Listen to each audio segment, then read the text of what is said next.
a case out of Florida where we represent the city of Ocala involving legislative prayer, but at the local level, and dates back to, again, 2014. The city of Ocala experiences a crime wave. The police chief works with local community leaders, including NAACP leaders, who say, we should maybe do a prayer vigil, get the community together.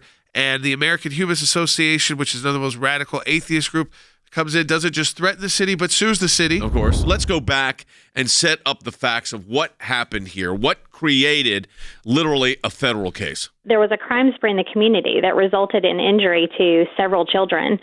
And they actually knew that the eyewitnesses resided in the faith community.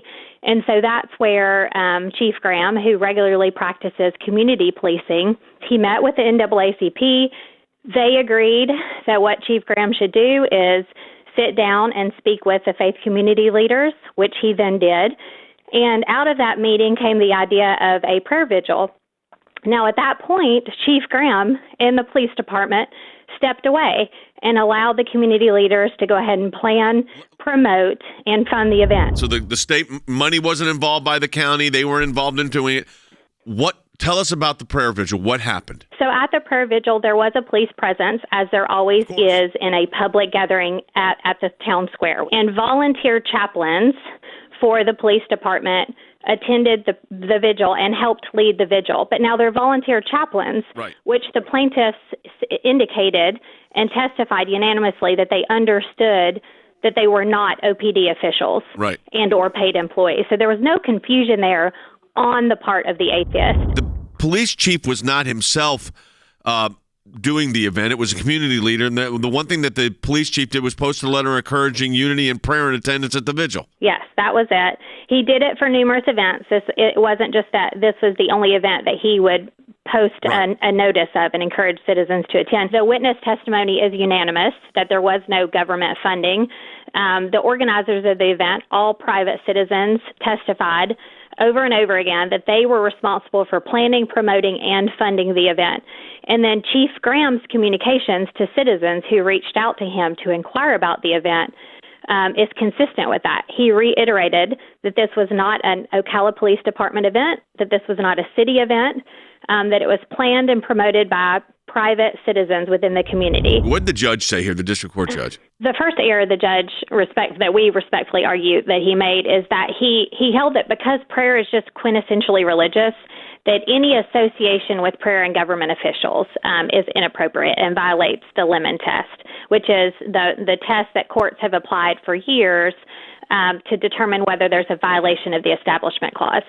Now, as you all know, just last year, the Supreme Court reiterated again that it's not a fan of the Lemon test. And so this case is incredibly important because it is a legislative prayer case. And as we point out in our appellate brief, there's a long history of our nation's leaders, local and national leaders, calling for prayer during difficult times in history. Yeah. And that's exactly what occurred here. The irony of this is really not even legislative prayer in one sense, because this is prayer being given by private citizens at a private gathering. These battles, I mean, it's why we exist, because these are not, you cannot, and we always talk about the court as the place of last resort, and it's not quick, and it gets slowed down more during a pandemic, and then the Supreme Court, is it weighing in on issues, so of course the cases get held, but this has been somewhere where the court has tried to make it settled. Maybe they haven't been clear enough yet that we can have chaplains. We can have chaplains that are paid for the government. I mean, Abby's talking about how here there's no money exchanging hands. No.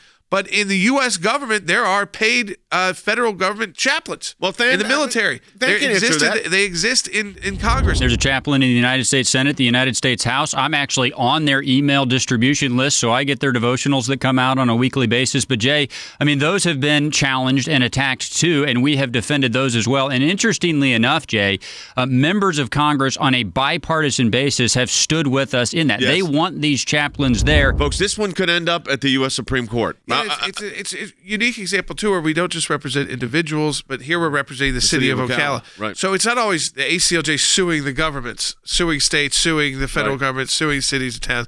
Oftentimes it is defending, and it is representing the cities themselves or the town themselves who come under these attacks.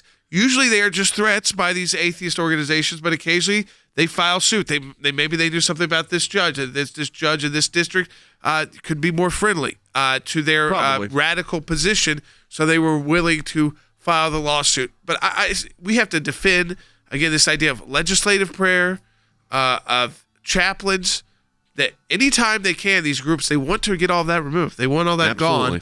That's why we have fight. to constantly fight for it in ways, and in this case, it's representing a city.